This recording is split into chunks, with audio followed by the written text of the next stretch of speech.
He's what happens when systems prioritize protecting officers over protecting civilians. When unions fight harder for bad cops than good policing. When a few bad apples is used as an excuse instead of a diagnosis. The real question is, what changes now? Because Keisha Williams got justice, she got a settlement, she got policy changes, she got Derek Holloway fired. But how many drivers didn't get justice? How many complaints were filed and ignored? How many times did someone experience exactly what Keisha experienced, but didn't have the resources, the platform, or the leverage to fight back? This case went national because Derek pulled over the wrong person at the wrong time. Because his sister-in-law was in the back seat. Because his brother was a captain. Because the optics were too bad to bury. But what about all the cases that don't have those optics? What about the drivers who get stopped, mistreated, and can't prove it? What about the complaints that get marked unsubstantiated because there's no video, no witnesses, just one person's word against an officer's? That's the system. That's the problem. That's what needs to change. Metro City implemented reforms. Good. But one city isn't enough. One policy change isn't enough. One fired officer isn't enough. We need national standards for complaint tracking. We need federal databases that follow officers across jurisdictions so they can't just get hired the next county over. We need accountability that doesn't depend on viral videos and perfect victims and media attention. Because if we don't fix the system that allowed Derek Holloway to keep his badge for 15 years despite 14 complaints, then we're just waiting for the next Derek Holloway, the next traffic stop, the next patient put at risk, the next nurse treated like a criminal for doing her job. Keisha Williams is still a nurse at Metro General. She's still saving lives. She's still excellent at what she does. And she shouldn't have to be exceptional to be treated with basic dignity. That's the standard. That's the goal. That's what justice looks like. Not just consequences for one officer, but accountability for the entire system that protected him. What you just heard was the beginning of a traffic stop that would end a 22-year police career, cost the city $847,000 in settlement payments, and expose a pattern of discrimination so well documented that Internal Affairs had literally stopped counting. The officer's name was Derek Holloway, 46 years old, 2 decades with the Metro City Police Department. And on the morning of August 14, 2023, he made a decision that would unravel every assumption he'd made about who deserved his respect and who deserved his suspicion. Because the woman he pulled over, the woman he ordered out of her vehicle while a patient in active labor sat bleeding in the back seat, wasn't just any nurse. She was Keisha Williams, 28 years old, Johns Hopkins-educated, award-winning obstetric specialist, and she was rushing to deliver a baby that belonged to someone Derek Holloway saw every single day at roll call. Captain Marcus Holloway, Derek's younger brother, the precinct commander, the man whose wife was currently experiencing a potentially fatal pregnancy complication in the back seat of the vehicle Derek had just ordered to stop. By the time this story ends, Derek Holloway will have been terminated. His brother will have filed a formal complaint against him, and the city will have paid damages not just for what happened that morning, but for 15 years of incidents that Internal Affairs had documented, flagged, and systematically failed to act on. This is what happens when bias meets consequence, when assumptions meet evidence, when a pattern that everyone knew about finally costs someone everything. Keisha Williams graduated top of her nursing class at Johns Hopkins in 2019. She'd delivered 1247 babies in 4 years. She'd won the Metro General Excellence in Patient Care Award twice. And on August 14th, she was doing exactly what she'd been trained to do, saving lives while a police officer with a history treated her like a criminal. Before we continue, where are you watching from? Drop your city and state below. And if this kind of story matters to you, hit that subscribe button. We're building a community that believes accountability isn't optional. Let's keep going. The intersection of Riverside Drive and Martin Luther King Boulevard sits at the edge of Metro City's east side, where the University Hospital District bleeds into neighborhoods that property developers call emerging and residents call home. It's 8:47 a.m. on a Monday. Rush hour traffic is thinning out. The August sun is already brutal, 92 degrees, humidity thick enough to taste. This is not a high-crime area. This is not a dangerous neighborhood. This is 4 blocks from Metro General Hospital, where ambulances scream past every 6 minutes and where hospital staff routinely speed through yellow lights because seconds matter in emergency medicine. Keisha Williams knows this route. She drives it 6 days a week. She knows which lights stay green longest. She knows where the speed traps hide. She knows that the stretch of Riverside between the highway exit and the hospital entrance has a posted limit of 55, But that emergency personnel treat it like a corridor, not because they're reckless, but because the hospital sits at the end of it and emergencies don't wait for traffic laws. On this particular morning, Keisha is driving her personal vehicle, a 2019 Honda CR-V, silver, immaculately maintained.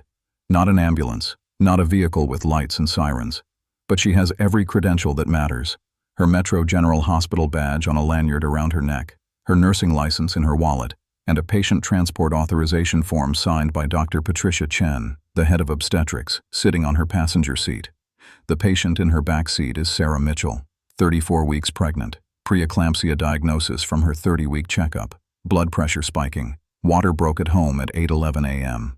Her husband called 911. The ambulance dispatcher said the wait time was 47 minutes because of a multi-vehicle accident on the interstate. So Sarah's husband called the hospital, and the hospital called Keisha Williams, who lived 12 minutes from the Mitchell house and who had handled high-risk transports before.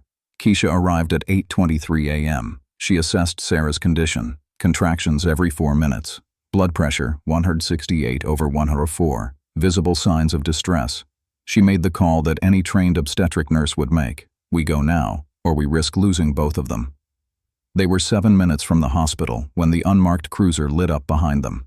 Keisha Williams grew up in Metro City's South Side, in a 3-bedroom house her parents bought in 1992 when the neighborhood still had working streetlights and corner stores that didn't need bulletproof glass.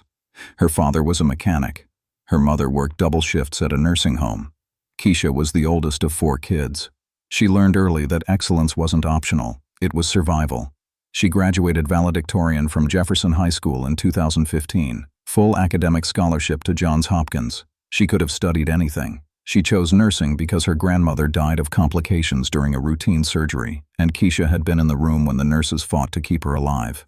She saw what competence looked like under pressure. She saw what advocacy looked like when doctors weren't listening. She saw what happened when someone refused to give up. At Hopkins, she specialized in labor and delivery. Not because it was easy, because it was essential. Because maternal mortality rates for Black women are 3 times higher than for white women, and Keisha decided she was going to be part of the solution. She graduated summa cum laude in 2019. She had job offers from 7 hospitals. She chose Metro General because it served the community she came from. In 4 years, she became one of the most requested nurses in the obstetrics unit. Patients asked for her by name. Doctors trusted her instincts. She had a 100% success rate on high-risk deliveries she'd personally managed. She'd caught complications that attending physicians missed. She'd talked frightened mothers through impossible decisions. She'd held babies that weren't supposed to survive and watched them breathe. She won the Excellence in Patient Care Award in 2021 and again in 2023. She was published in the Journal of Obstetric Nursing for her research on reducing C-section rates in first-time mothers. She trained new nurses. She volunteered at community health clinics on her days off. She was 28 years old and already being mentioned for leadership positions. On August 13, 2023, the day before the traffic stop, Keisha worked a 12-hour shift. She delivered 4 babies. One was a preemie at 32 weeks. One was the emergency C-section after fetal distress. One was a straightforward delivery that still took 6 hours of labor. One was twins, both breech, both delivered successfully. She went home at 11:38 p.m. She slept 5 hours. She woke up planning to run errands, groceries, laundry, the normal rhythms of a day off. And then her phone rang at 8:19 a.m. Dr. Chen's voice, calm but urgent. Sarah Mitchell is in labor, 34 weeks, preeclampsia, ambulance delay. Can you transport? Keisha didn't hesitate. She grabbed her hospital badge, her keys, her go bag with basic monitoring equipment. She was at the Mitchell house in 12 minutes. She assessed Sarah, she made the call, and she drove exactly the way any medical professional would drive with a critical patient, fast but controlled, focused but safe.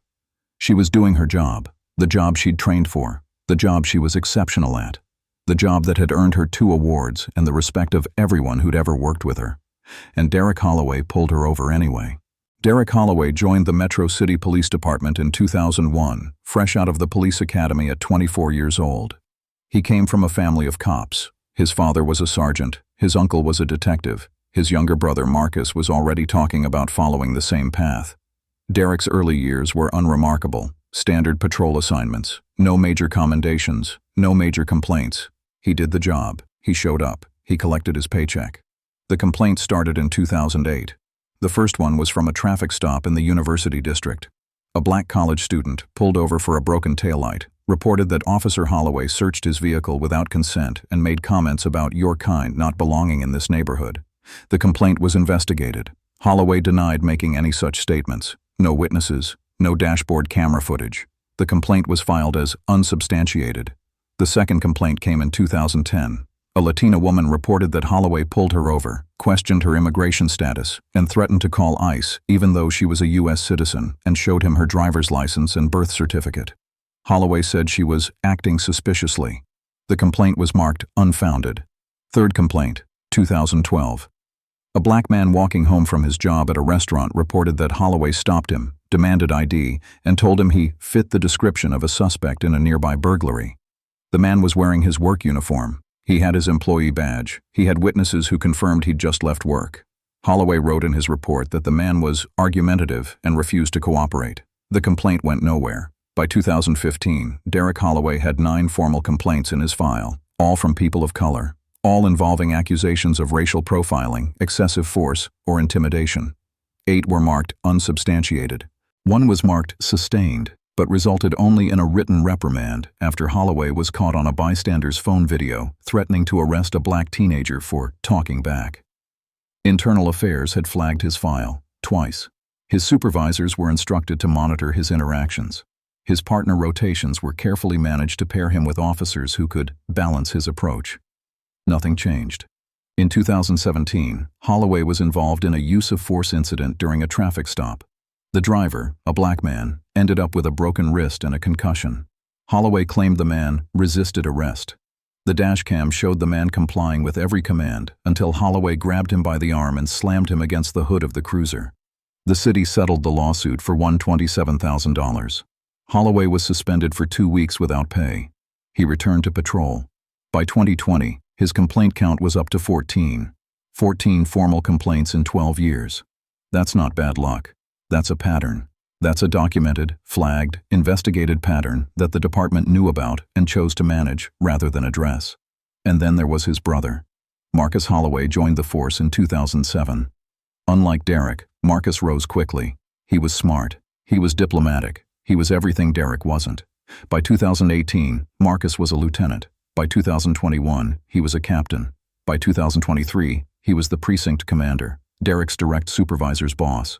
The family connection was complicated. Marcus knew about Derek's complaints. He'd pulled Derek aside multiple times. He'd told him to clean up his act. He'd warned him that he couldn't keep protecting him. But Marcus also believed in second chances. He believed Derek could change. He believed that family meant something. On August 14, 2023, Marcus's wife, Sarah Mitchell Holloway, went into early labor at their home. Marcus was at the precinct. Sarah called him in a panic. He called 911. The ambulance delay sent him into a spiral. He called the hospital.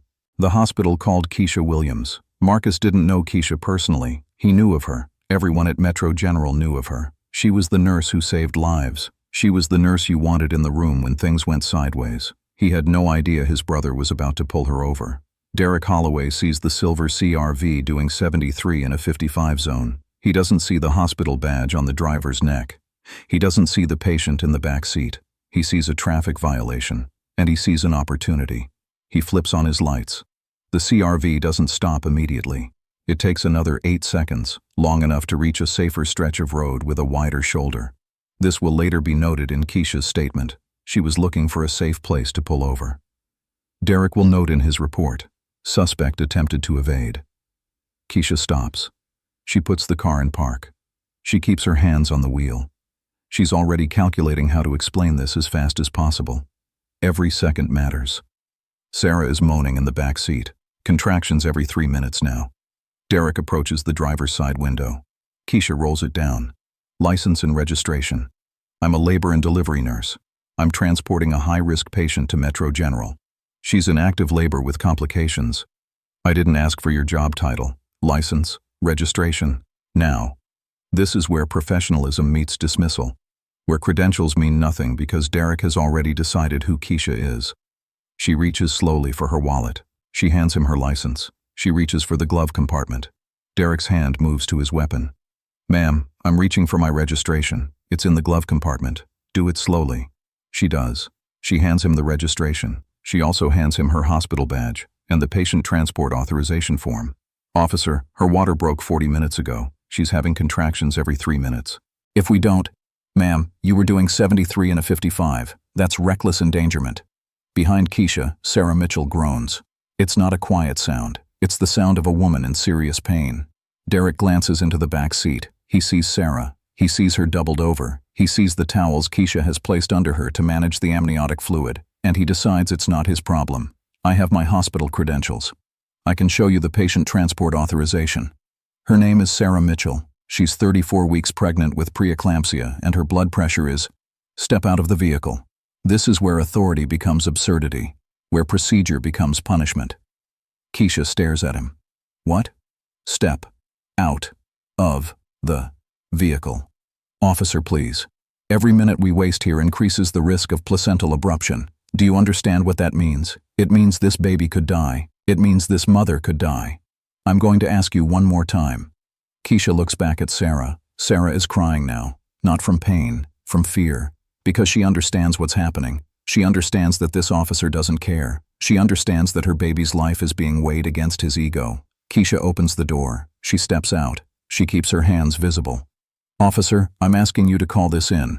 Call Metro General. Verify my credentials. Call your supervisor. But please, let me get her to the hospital. You were speeding. I was transporting a critical patient. You don't have lights. You don't have sirens. I have authorization. I have training. I have a patient who needs... You have an attitude. This is where bias becomes impenetrable, where every word Keisha says is reframed as defiance, where calm professionalism is read as aggression. Derek walks back to his cruiser. He runs her license. It comes back clean. No warrants, no violations. He runs her plates. Clean. He could let her go with a warning. He could call it in. He could do any number of things that a reasonable officer would do. Instead, he takes his time. He writes a citation. He takes 11 minutes. In the back seat, Sarah's contractions are now 2 minutes apart. She's crying. She's asking Keisha if the baby is okay. Keisha is reaching through the window, holding Sarah's hand, talking her through breathing exercises, checking her pulse, doing everything she can without being in the vehicle. Cars are slowing down. People are watching. One driver pulls over, gets out, approaches Derek's cruiser. Officer, what's going on? That woman's in labor. Sir, step back. She needs to get to the hospital. Sir, if you don't step back, I will cite you for interference. The driver retreats, but he pulls out his phone. He starts recording. Derek returns to Keisha's window. He hands her the citation. 73 and a 55, $385 fine. Court date circled. You'll need to appear. I don't care about the ticket. I need to get her to the hospital. You're free to go. Keisha gets back in the car. Her hands are shaking. She starts the engine. She pulls back onto Riverside Drive. She's 4 minutes from Metro General. 4 minutes that feel like 4 hours. Sarah is sobbing. I'm so sorry. I'm so sorry. You have nothing to be sorry for. He wouldn't listen. I know. What if something happens? Nothing is going to happen. We're almost there.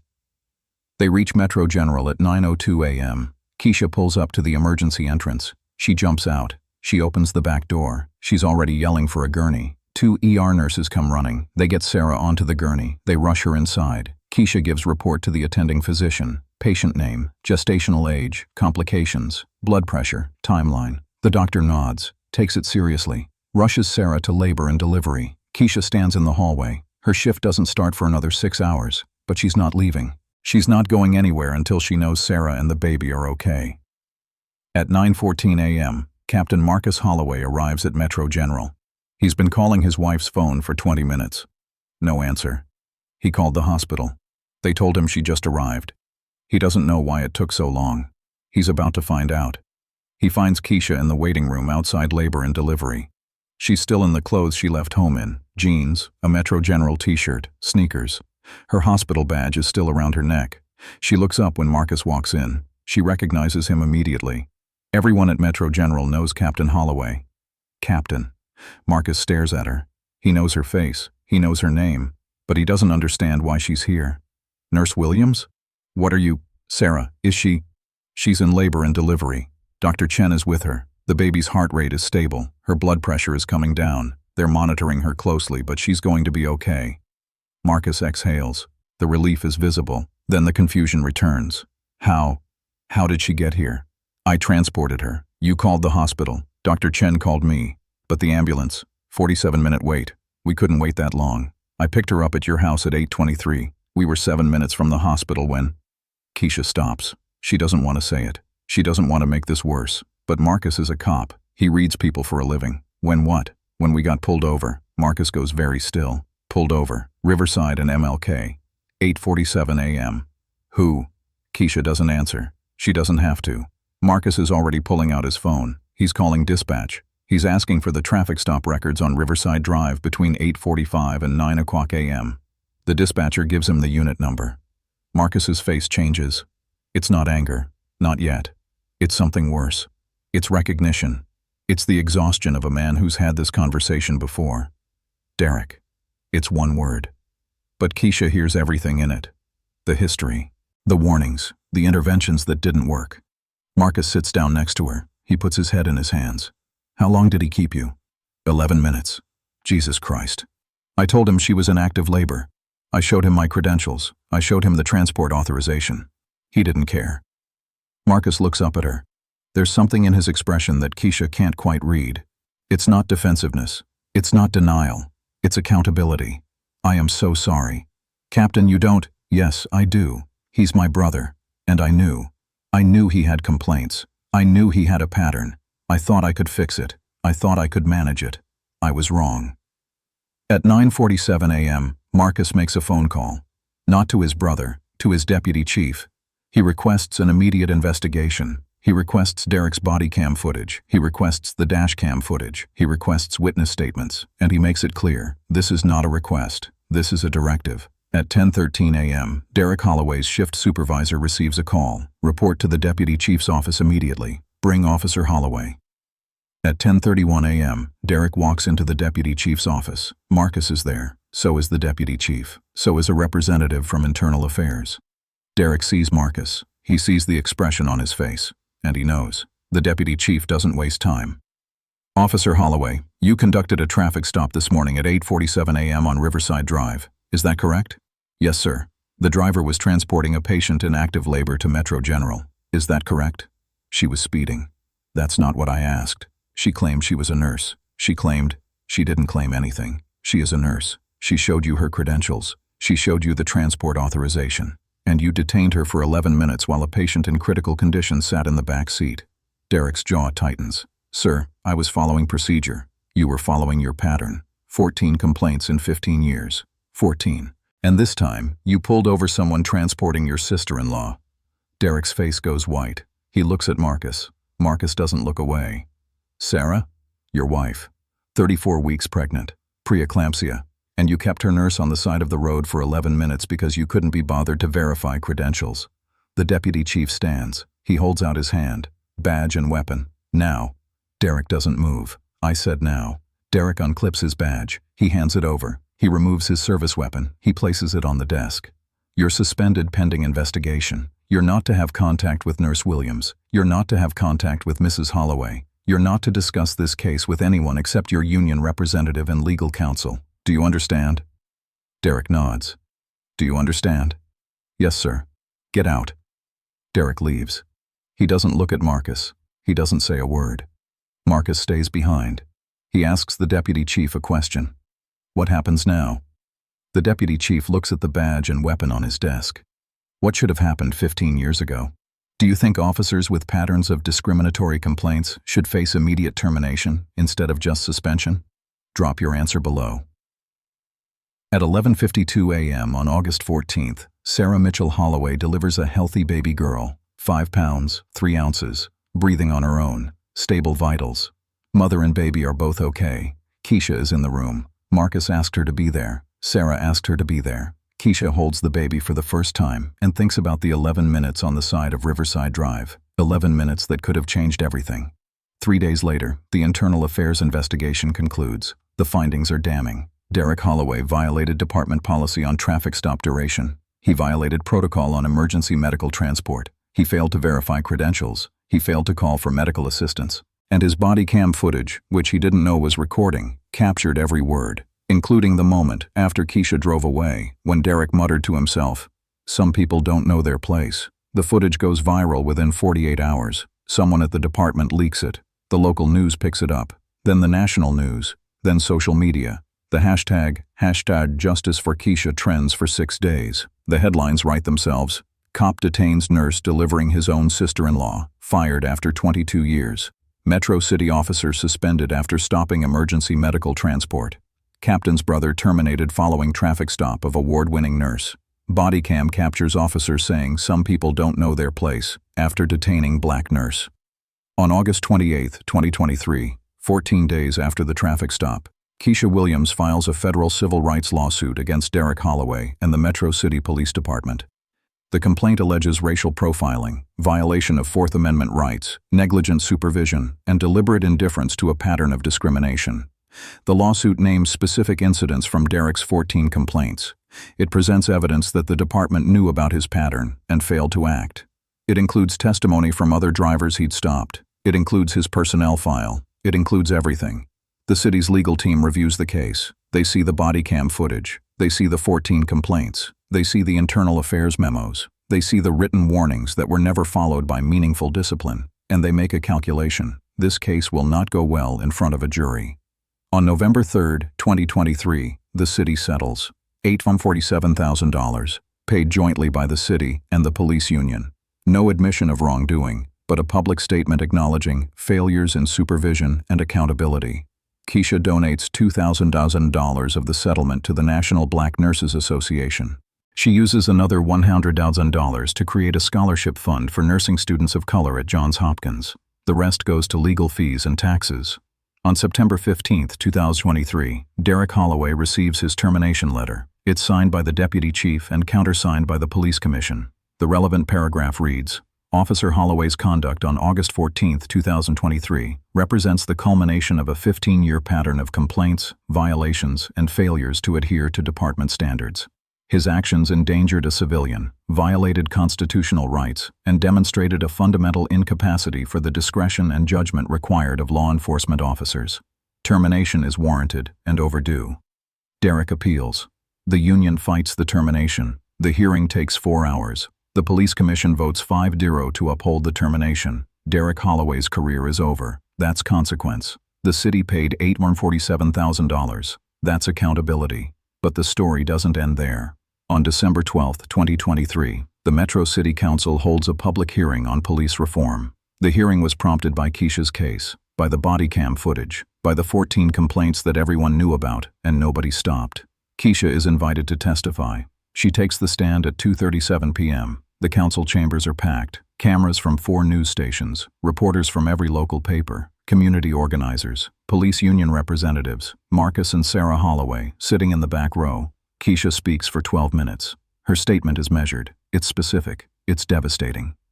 I want to be clear about what happened on August 14th. I was not pulled over because I was speeding. I was pulled over because Officer Holloway saw a black woman driving fast and made assumptions. He saw my hospital badge. He saw my credentials. He saw a woman in active labor in my back seat. And none of it mattered, because he had already decided who I was. This isn't about one bad officer. This is about a system that knew Officer Holloway had 14 complaints and let him keep working. This is about supervisors who flagged his file and did nothing. This is about a department that chose to manage a pattern instead of ending it. I'm a nurse. I save lives. That's my job. And on August 14th, I was doing my job. Officer Holloway almost prevented me from doing it. Not because I broke the law, not because I was a threat, but because I was black and he was a cop and he thought that meant he could treat me however he wanted. I don't want an apology. I want accountability. I want policy changes. I want mandatory bias training that actually means something. I want body cam footage reviewed regularly, not just when someone files a complaint. I want a civilian oversight board with real power. I want complaint patterns to trigger automatic suspension, not just written warnings. And I want every officer in this city to understand that the badge is not a shield for discrimination. Sarah Holloway is alive because I got her to the hospital in time. Her daughter is alive because I made that transport. But it almost didn't happen. And the next time, because there will be a next time if nothing changes, someone might not be as lucky. That's not acceptable. That's not justice. That's just waiting for the next tragedy. The chamber is silent when she finishes. 3 council members are visibly emotional. One is taking notes furiously. One is staring at the police union representative with an expression that suggests future budget hearings are going to be very uncomfortable. The council votes the following week. 7-2 in favor of sweeping police reforms. mandatory bias training, quarterly body cam audits, a civilian oversight board with subpoena power, and a new policy. Any officer with more than 3 sustained complaints in a 5-year period is automatically placed on administrative leave pending a full review. It's not perfect, but it's progress. And it happened because Keisha Williams refused to stay quiet. Here's what the body cam footage didn't show. The 15 years before August 14th. The 9 drivers who filed complaints and were told their experiences didn't matter. The internal affairs investigators who flagged Derek Holloway's file and watched nothing happen. The supervisors who knew and shrugged and decided it was easier to manage than to fix. 14 complaints in 15 years. That's gnawing.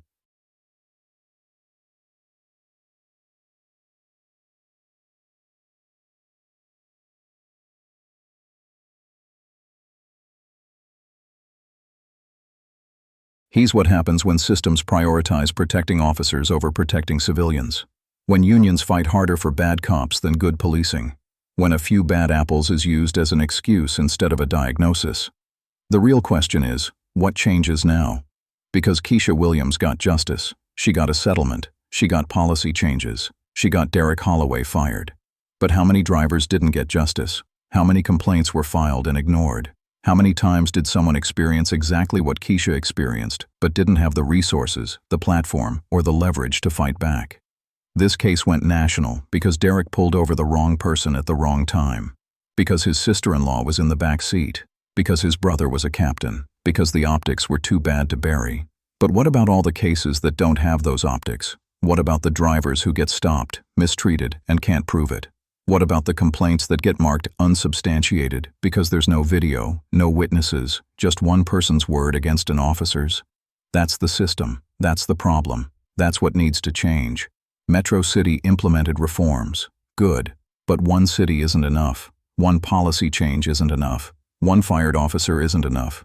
We need national standards for complaint tracking. We need federal databases that follow officers across jurisdictions so they can't just get hired the next county over. We need accountability that doesn't depend on viral videos and perfect victims and media attention. Because if we don't fix the system that allowed Derek Holloway to keep his badge for 15 years despite 14 complaints, then we're just waiting for the next Derek Holloway, the next traffic stop, the next patient put at risk, the next nurse treated like a criminal for doing her job. Keisha Williams is still a nurse at Metro General. She's still saving lives. She's still excellent at what she does. And she shouldn't have to be exceptional to be treated with basic dignity. That's the standard. That's the goal. That's what justice looks like. Not just consequences for one officer, but accountability for the entire system that protected him.